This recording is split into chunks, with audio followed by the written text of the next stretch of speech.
Well, hello, good morning, afternoon, evening, whenever you're watching this. If you saw my last video, you may remember my name is Chris. I'm the teacher from Cleddau Community Church Apostolic Centre. Obviously, with the shutdown, there's a little addition of some hair, and especially around the face area, but that started off as lazy. But when you're in your 60th year and your wife of 37 years says you're cool, you want to keep it, right? Anyway. Roy shared at the beginning of this lockdown a series on crossing over, and there have been posts and from other people I follow on Facebook and elsewhere. And Goich also shared on equipping, and I also saw the picture he shared. I don't know whether he actually made it, but he shared it to the church page about equipping from Joel 3, which says, "Proclaim this among the nations, prepare for war, wake up the mighty men, let all the men of war draw near, let them come up. Beat your ploughshares into swords and your pruning hooks into spears. Let the weak say, I am strong." And there's one or two things which came to mind as I sort of thought about all this and watched what was going on. You see, Roy shared crossing over into the promised land and the preparation, but that wasn't the first time the Israelites had been ready to cross over. Back in Numbers 13, they'd got to the point of crossing over into the promised land, and they didn't make it. And I asked myself, would God have taken them to that point if they were not ready? No, I don't think he would. And the fate of the nation and Joshua and Caleb seemed to back that up. The thing is that on both occasions, I believe they were equipped to cross. God had equipped them and prepared them when they got there the first time back in Numbers, and when they arrived at the Jordan to cross over the second time. If they were equipped at the first crossing, what caused them not to go? Well, we know that they were frightened. The spies had come back with reports of giants and everything else, and they were frightened. Joshua and Caleb, though, saw the truth. They were ready. They could have crossed over. I believe that we too have the equipment necessary, ready to cross over into what God has for us. But as in the first crossing, that does not mean we will cross over, or that when we do, we will be successful. Why not? And I'll answer that question in just a moment. But first, I need to very briefly sum up a couple of things. The church at present seems to be heading in two different paths. There's the apostolic movement, which is coming forward more, which, if you sum it up, is bringing in God's kingdom using our God-given gifts. And then there's what is termed the pastoral church, which is caring for and guiding God's people. Now, both of them are good. Both of them are relevant, and one is not better than the other. But God gave the gifts to both sets of churches. People in both the apostolic and pastoral have God-given gifts, but it's their use which is different, and that's what I really want to share today. In Joel 3, verse 10, the ploughshares and swords are made from the same material. And I feel that in this time, the ploughshare represents the pastoral, and the sword represents the apostolic. So, just as the material in the ploughshare and the sword are the same, the gifts in both the pastoral churches and apostolic churches are the same. It's their use which are different. Now, if you talk to people in what I would term the pastoral church, and you mention that you are in an apostolic church, the first thing they will come up with is the fivefold ministry: apostles, prophets, pastors, teachers, and evangelists. And that comes from Ephesians 4.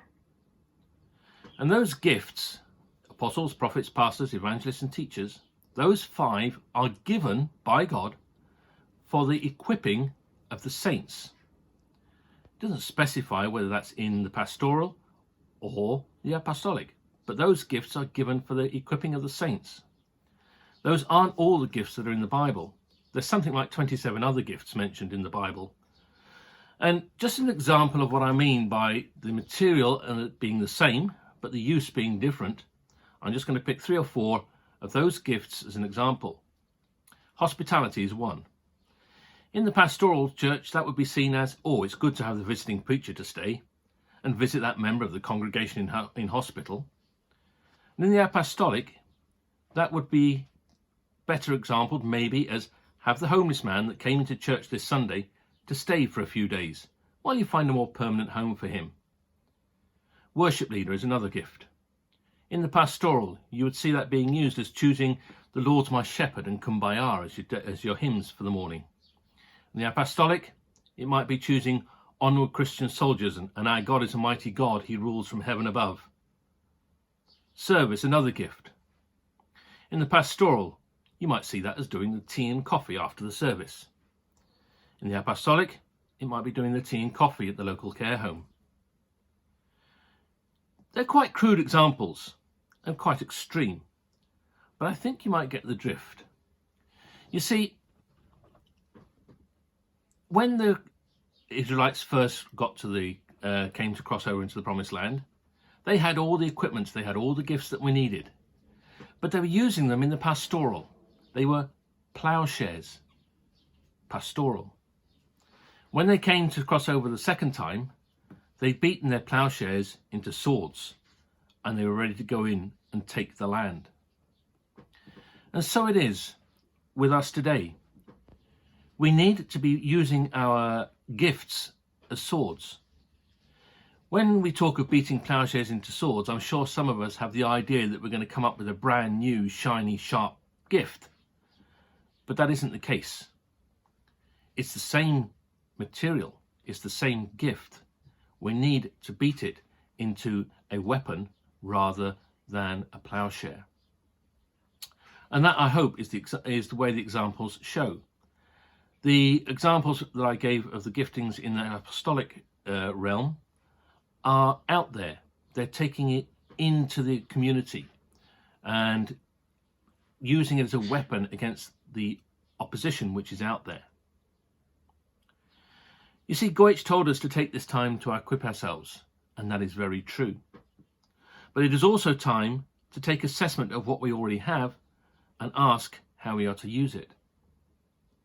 In the church, there are apostles, prophets, pastors, evangelists, and teachers to prepare the saints for works of ministry. And we've talked a lot about blacksmiths recently as well, especially in our church, in Cleddau Community Church. We've seen and heard a lot about blacksmiths. And it's those 5 ministries which are the blacksmiths within the church. They are there to take the gift God has given you and to beat it into a sword from a plowshare. In Isaiah, there was a time when swords were beaten into plowshares. A time for rest, a time for recuperation maybe. You see, in the time when those verses are written, what's the word I'm looking for? It's gone. The raw materials were in short supply. They didn't have raw materials where they could go out and make both plowshares and swords. So they would reuse and turn things back and forth as required. And that reminded me of a childhood learning experience. The church I went to when I was in my teens stood on a high street. There was a small forecourt and between the pavement and the front of the building, and there was a wall which separated that. And in that wall, which was very low and you could climb over it, which seemed a bit odd at the time, there were short stumps of metal. And I was told that they were railings, once upon a time, which had been taken down during the war so that to provide metal for planes, tanks, whatever. And that's a case of a plowshare being beaten into a sword.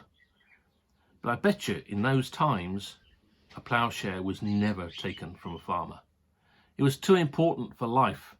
It was too important. And so it is in these days. The giftings are useful for both. They are important all the time, both sides of it, both the plowshare and the sword. But it really is time now to start looking at your gifting and start to see it as a sword, not a plowshare. The pastoral is needed for life. It is not to be sacrificed or forgotten. We do need both.